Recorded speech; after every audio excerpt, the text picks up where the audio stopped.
Welcome to another edition of 42 Straight Years In. On my crackhead update, the nurse who be dropping by the chit chat, she's working her 72-hour shift, so she haven't been by. Been a rise in the COVID-19 here in Dallas County, and the medical personnel, they're in overload. Hospitals are packed here due to the pandemic. And my boy Lion Willie, he stopped by.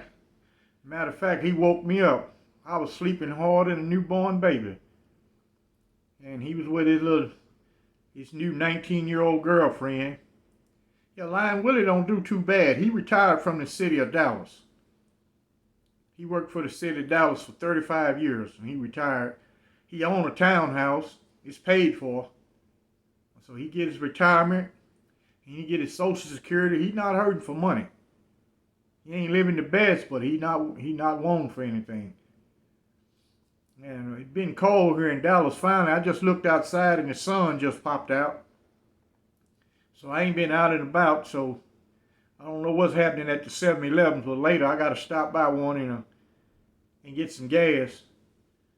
And I'll give an update in my next video on if any crackheads is out and about. Well, I know they're out and about. This is Dallas and this is inner city. They definitely out and about.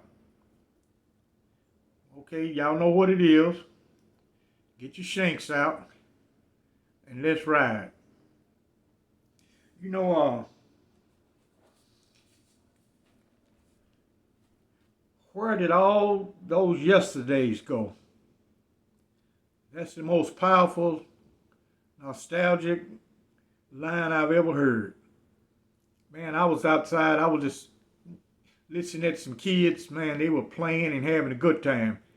I remember those days when you ain't got a care in the world. You don't know all the hell your parents got to go through to keep a roof over your head and to keep you fed. You don't have a clue.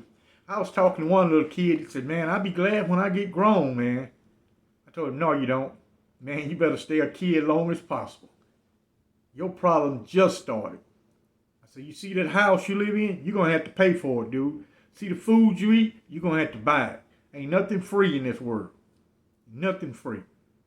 So you better remain a kid and do all type of kid things while you still got a chance." Yeah, here's a fun fact. Almost 50% of the people in Texas death row are on psychotropic drugs. If you go to visit the mental health department and tell them you got problems sleeping, that's the first thing they do is prescribe a psychotropic drug for you. They know they don't even have to worry about you no more. You're going to be sleepy and drowsy all the time. And half of those guys are on psychotropic drugs, prolixin, thorazine, and a host of other ones that I don't even know about, but they are on drugs. And a lot of people in the general population are on drugs also. For some reason, guys think they can sleep a life sentence away. Every time you wake up, them same bars, you're going to be at the same prison. That's not going to change anything. All you're going to do is get a lot of rest. Yeah, a lot of times I bring up in the past, Texas prison system had inmate guards. And I imagine it bewilders a lot of people to say, "Hey, why you didn't attack these guys?" That sounds easy, but it's not easy as it sounds. You attack them, they got the keys to all the doors. Where you gonna hide at? It's not like on the outside, where I can go over an Oak Cliff and shoot somebody, come on back over here to East Dallas.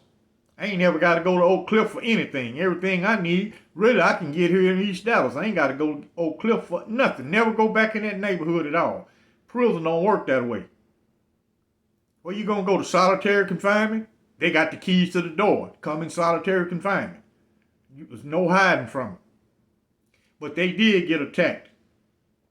We had this one turnkey. Man, he was highly assaultive. Man, you went out in that hallway, if you just stepped on that yellow line, this guy would walk up They had the keys, keys about this long with it had brass knuckles on the end of it. This guy would just walk up and clock you, man. No warning, no anything. You step on that line, when he's working out in that hallway, you gonna get assaulted. Some of the other turnkeys, that was petty to them. Well, back in the day, they didn't allow no talking in the hallway.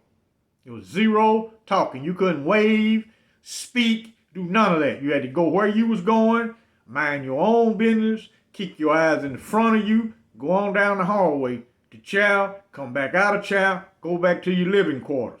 No stopping, chit-chat with your homeboys, waving, throwing up your Black Power sign, your peace sign. You wasn't going to do none of that in the hallway. You was going to get beat up.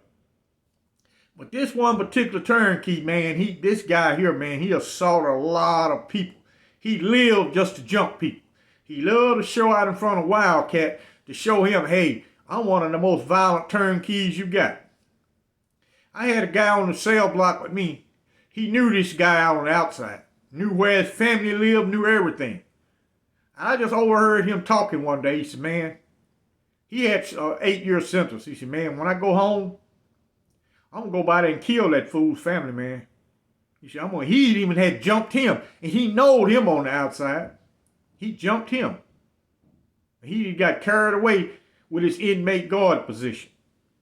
Because he don't want to get put out in the fields in that hot sun, picking cotton, working like a slave. He want to be inside, walk around, eat many times as you want. You wear nice starch clothes. You can go to any part of the prison you want. You can do basically anything you want except go home. That's the only thing you couldn't do. And this guy got released. I'm not going to say he's the one who harmed this guy's family, but someone went by his house, held his mother hostage, raped her, killed her, and set the house on fire. Now this guy eventually put 2 and 2 together. Once we was having a talent show in the gym. Wildcat is the Warden Anderson. He got up on the stage and got the microphone. He said, anybody who know anything about this incident, I will put $1,000 in your account. I'll transfer you to the prison that you want to be at. I'll give you any cell partner you want. I'll give you any prison job that you want. If you give us any information where we can bust the guy that harmed this guy's family. Nobody said nothing. But eventually, this bothered this guy so much till he committed suicide. He hung himself one Sunday morning. Matter of fact, he had just got moved over on the cell block that I lived on. He wanted to be on that cell block because we got a lot of gambling and, man, it's like a nightclub on that cell block. It's wine flowing, it's steaks, hamburgers, it's gambling all day. Man, they playing poker, moon, knock, shooting dice, it's boxing. It's an activity cell block. Always something going on, all the time. And most people want to live on that cell block because a lot of money flow over there. And the building tenants who ran that cell block, they was all about money. They didn't put no restriction on you hustling. They would get pissed off if you don't hustle. They had a rule. Everybody over here should have money because there's always something you can do. I know some guys would just shine guys' shoes just to get money. Because like I've said before, Texas prison do not give you anything. Clean clothes, a clean bed to sleep in, and that's basically it. They don't give you no hygiene items, no shower shoes. They don't give you anything, a radio, a fan, nothing do they give you. You own your own how you get it. Get it how you live. You know, so a person got to watch how you live. When you get retaliated upon, don't scream bloody murder because you know what you did. And I hear a lot of guys be talking. I say, well, here in Dallas, matter of fact, where I'm finna go upload this video at, my old buddies over there, everybody got big guns except me. That's because I can get one from them in a spur of the moment. Just easy to get one. It's so easy. All these guys got big guns, not for offense. They're for defense. So if you run your stupid ass up in there trying to rob somebody, you're going to get shot full of holes. I don't know how they do it in other states. But the D-Town boogie boys gonna lay your ass down. I guarantee you'll get laid down here. You know, it's a lot of riff-raff going on. I be saying to myself, you better be glad you don't live in Dallas County. I guarantee you'll be reached out and touched. You'll get touched easy here. No hiding. So you got to watch that high living. You don't want to live too high because it's a long way to the bottom. You got to watch that low living. You want to live too low, you start crawling on the ground like a snake. So you kind of stay even keel in life. Me, I got a policy to live and let live. You don't do me nothing, I don't do you nothing. You do me something, well, you figure it out. Ecclesiastics 25:24, I quote the Bible for philosophical purpose. I'm not trying to persuade no one to join the Christian faith. I'm not trying to say the Christian faith is bad. Whatever your belief system is, that belongs to you. And mine is mine and yours is yours.